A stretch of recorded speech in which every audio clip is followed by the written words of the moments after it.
उत्तर प्रदेश के लोकप्रिय मुख्यमंत्री योगी आदित्यनाथ जी, केंद्रीय मंत्रिमंडल में मेरे सहयोगी श्री पुरुषोत्तम रूपाला जी,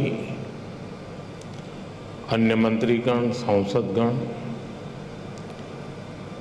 इंटरनेशनल डेयरी फेडरेशन के अध्यक्ष प्री बजाले जी, आईडीएफ के डीजी कैरोलिन एमंड जी, यहाँ उपस्थित अन्य महानुभावी, देवी और सज्जनों, मुझे खुशी है कि आज डेयरी सेक्टर के दुनिया भर के एक्सपर्ट्स और इनोवेटर्स भारत में एकजुट हुए हैं। मैं वर्ल्ड डेयरी समिट में अलग अलग देशों में, अलग अलग देशों से आए हुए सभी महानुभावों का भारत के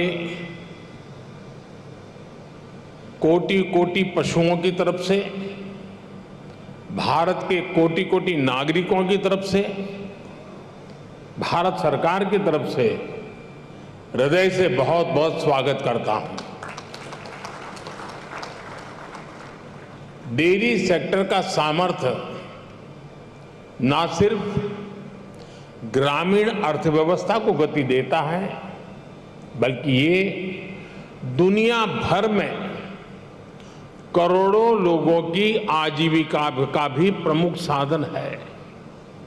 मुझे विश्वास है ये समिट आइडियाज, टेक्नोलॉजी, एक्सपर्टाइज और डेयरी सेक्टर से जुड़ी परंपराओं के स्तर पर एक दूसरे की जानकारी बढ़ाने और एक दूसरे से सीखने में बहुत बड़ी भूमिका निभाएगी। साथियों, आज का ये आयोजन ऐसे समय में हो रहा है जब भारत ने अपनी आजादी के 75 वर्ष पूरे किए हैं। ये भी संयोग है कि आज के इस आयोजन से भारत के 75 लाख से ज्यादा डेयरी किसान भी टेक्नोलॉजी के माध्यम से इस कार्यक्रम में हमारे साथ जुड़े हुए हैं। इस तरह की समिट के लिए और उसमें लास्ट माइल बेनिफिशियरी हमारे ऐसे ही किसान भाई बहन होते हैं। मैं वर्ल्ड डेयरी समिट में अपने किसान साथियों का भी स्वागत करता हूं, उनका अभिनंदन करता हूं। साथियों, पशुधन और दूध से जुड़े व्यवसाय भारत की हजारों वर्ष पुरानी संस्कृति का अभिन्न हिस्सा रहा है। हमारी इस विरासत ने भारत के डेयरी सेक्टर को कुछ विशेषताओं से सशक्त कर दिया है। इस समिट में दूसरे देशों से जो एक्सपर्ट आए हैं, मैं उनके सामने इन विशेषताओं का विशेष रूप से उल्लेख करना चाहता हूं। साथियों, विश्व के अन्य विकसित देशों से अलग भारत में डेयरी सेक्टर की असली ताकत छोटे किसान है। भारत के डेयरी सेक्टर की पहचान मास प्रोडक्शन से ज्यादा प्रोडक्शन बाय मासिस की है। भारत में डेयरी सेक्टर से जुड़े अधिकांश किसानों के पास या तो एक पशु है, 2 है या 3 पशु है। इन्हीं छोटे किसानों के परिश्रम और उनके पशुधन की वजह से आज भारत पूरे विश्व में सबसे ज्यादा दुग्ध उत्पादन करने वाला देश है। आज भारत के 8 करोड़ से ज्यादा परिवारों को ये सेक्टर रोजगार मुहैया कराता है। भारत के डेयरी सेक्टर की ये यूनिकनेस आपको अन्य जगह पर शायद ही कभी कहीं मिल जाए। आज वर्ल्ड डेयरी समिट में इसका जिक्र मैं इसलिए भी कर रहा हूं क्योंकि विश्व के अनेक गरीब देशों के किसानों के लिए ये एक बेहतरीन बिजनेस मॉडल बन सकता है। साथियों, भारत के डेयरी सेक्टर की इस खासियत को एक और यूनिकनेस से जबरदस्त सपोर्ट मिलता है। हमारे डेयरी सेक्टर की दूसरी विशेषता है भारत का डेयरी कोऑपरेटिव सिस्टम। आज भारत में डेयरी कोऑपरेटिव का एक ऐसा विशाल नेटवर्क है जिसकी मिसाल पूरी दुनिया में मिलना मुश्किल है। ये डेयरी कोऑपरेटिव्स देश के 2 लाख से ज्यादा गांवों में करीब करीब 2 करोड़ किसानों से दिन में 2 बार दूध जमा करती है और उसे ग्राहकों तक पहुंचाती है।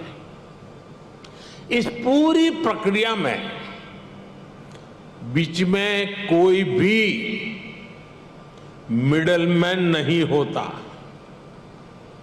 और ग्राहकों से जो पैसा मिलता है उसका 70% से ज्यादा सीधा किसानों के जेब में ही जाता है।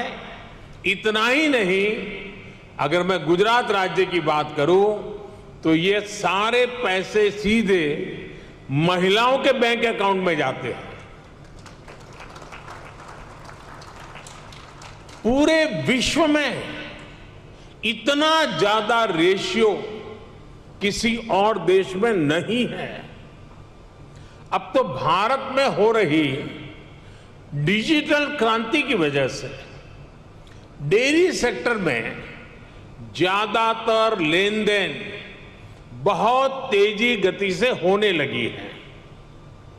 मैं समझता हूं भारत की डेयरी कोऑपरेटिव्स की स्टडी, उनके बारे में जानकारी, डेयरी सेक्टर में डेवलप किया गया डिजिटल पेमेंट सिस्टम दुनिया के बहुत से देशों के किसानों के बहुत काम आ सकता है।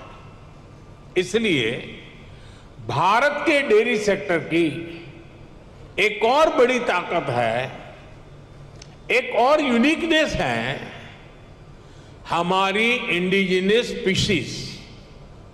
भारत के पास गायों की, भैंसों की जो स्थानीय ब्रीड है वो कठिन से कठिन मौसम में भी सरवाइव करने के लिए जानी जाती है।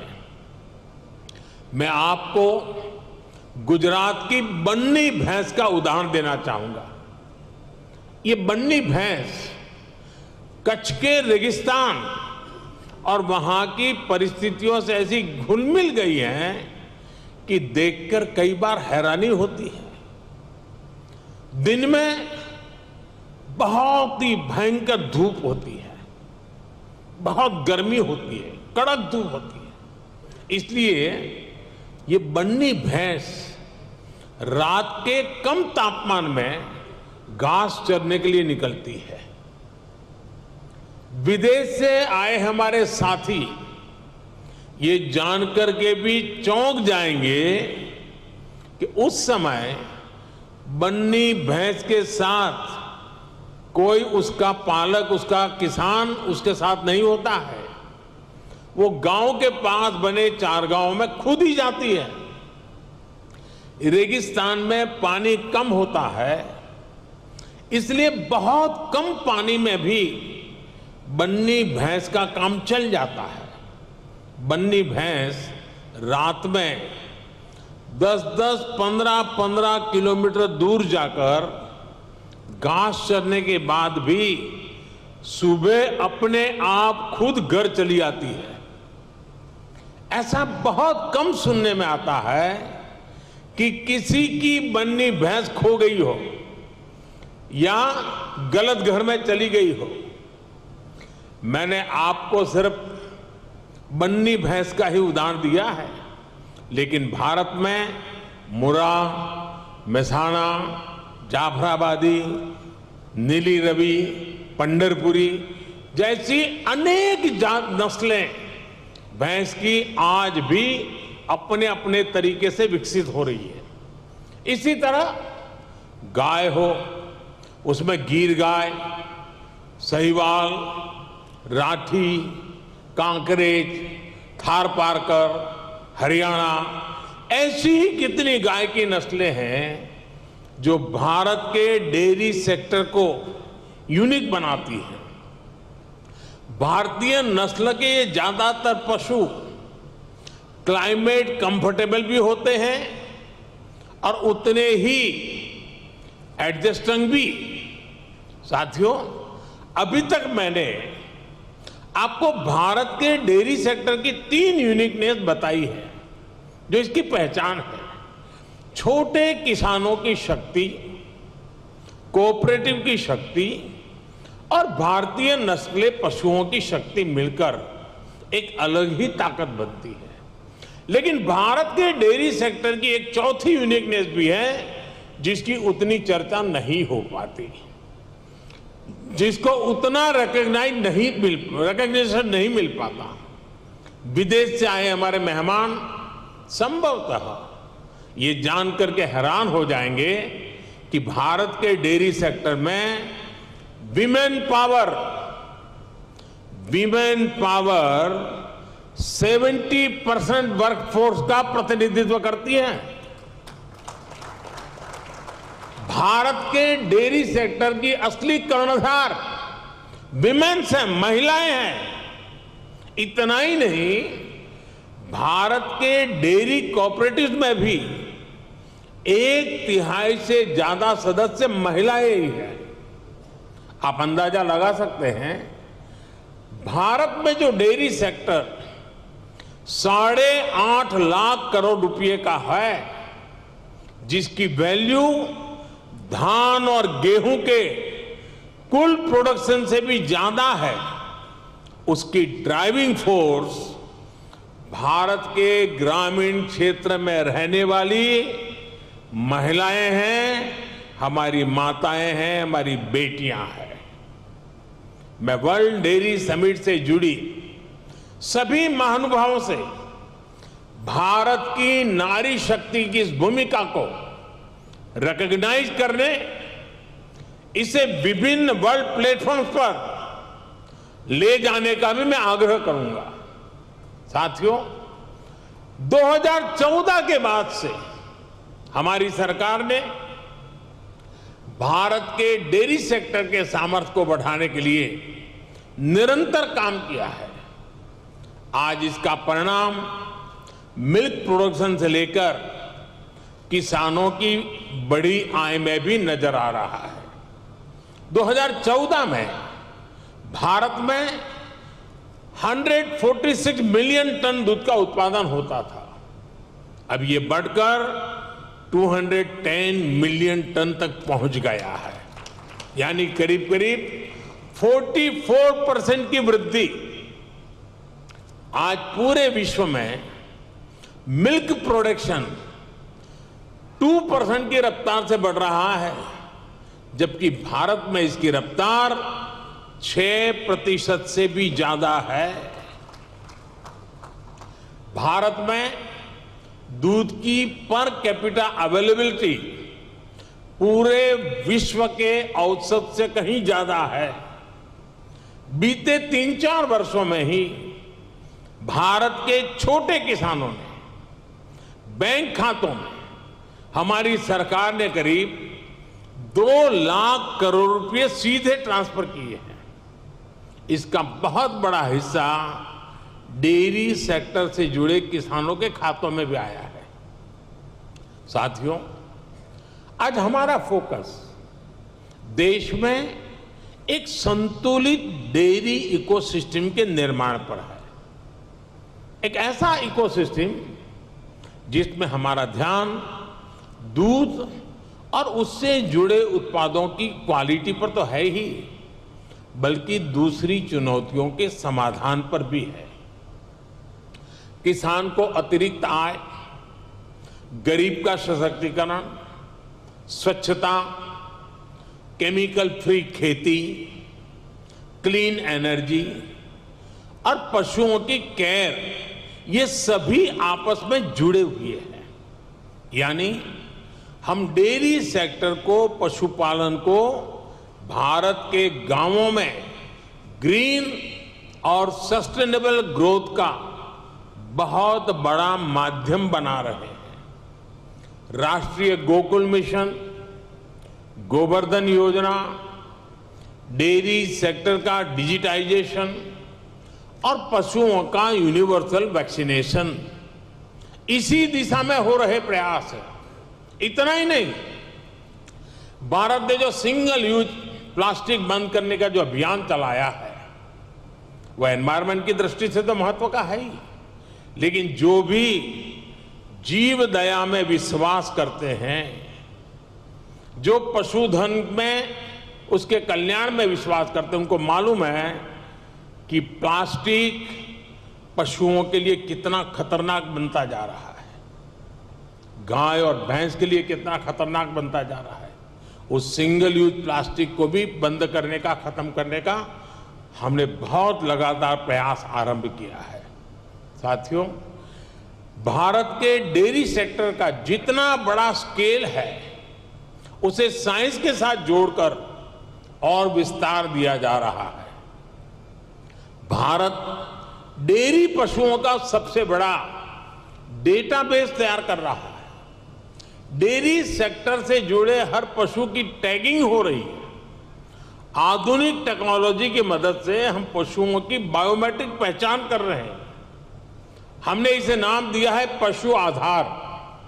पशु आधार के जरिए पशुओं की डिजिटल आइडेंटिफिकेशन की जा रही है, जिससे उनकी सेहत पर नजर रखने के साथ साथ डेयरी प्रोडक्ट से जुड़े मार्केट को विस्तार देने में मदद मिलेगी। साथियों, आज भारत का बहुत बड़ा फोकस पशुपालन के क्षेत्र में उद्यमशीलता को, एंटरप्राइज को बढ़ावा देने पर भी है।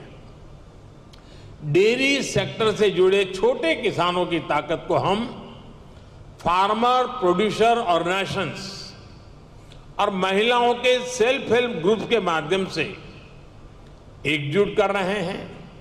इनको बड़ी मार्केट फोर्स बना रहे हैं। अपने युवा टैलेंट का उपयोग हम एग्रीकल्चर और डेयरी सेक्टर्स में स्टार्टअप्स के निर्माण में भी कर रहे हैं। आपको ये जानकर भी अच्छा लगेगा कि भारत में बीते 5-6 साल में एग्रीकल्चर और डेयरी सेक्टर में 1000 से अधिक स्टार्टअप्स बने हैं। साथियों, भारत किस तरह अनोखे प्रयास कर रहा है, उसका एक उदाहरण गोवर्धन योजना भी है। अभी हमारे रूपाला जी ने गोबर का इकोनॉमी में बढ़ता महत्व का वर्णन किया था। आज भारत में पशुओं के गोबर से बायोगैस और बायो सीएनजी बनाने का एक बहुत बड़ा अभियान चल रहा है।